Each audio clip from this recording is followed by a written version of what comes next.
عرض سلام و ادب و احترام خدمت همه دوستان و همه کسانی که ما را در این ویدیو تماشا میکنند. خودم را معرفی میکنم. اسمم سید مهدی موسوی، اهل افغانستان می باشم.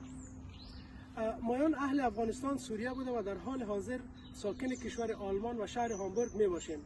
بنا به تحولات و تغییرات رژیم که در کشور ما افغانستان با تاریخ 15 اگست سال 2021 به وقوع پیوست، باعث به وجود آمدن ناهنجاری ها، سراسیمگی ها، مشکلات فراوان در همه حوزه‌ها و خصوص در حوزه امنیت، اقتصاد، فرهنگ و علم و دانش گردید.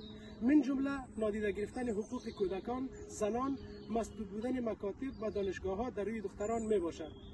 مایان و دوستانمان با اعضای فامیلشان توسط یک کشتی به تاریخ 26 فوریه سال 2023 در ساحل جنوب شهر کروتونی دولت ایتالیا رسیده و حادثه بسیار هولناک و ناهنجار تاریخی به وقوع پیوست که باعث از بین رفتن و ناپدید شدن ده‌ها تن گردید.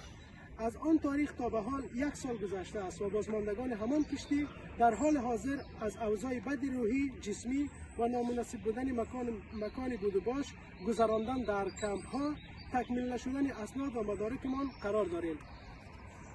بنابراین احترامانه از دولت ایتالیا، از کشور آلمان و اتحادیه اروپا خواهشمندیم که در رابطه با پیوند خانواده های ما نیز هر یکمان توجه خاص نموده، زیرا ما تمام اسنادها و شواهد خانواده های ما را در کشور ایتالیا به آنها سپرده ایم.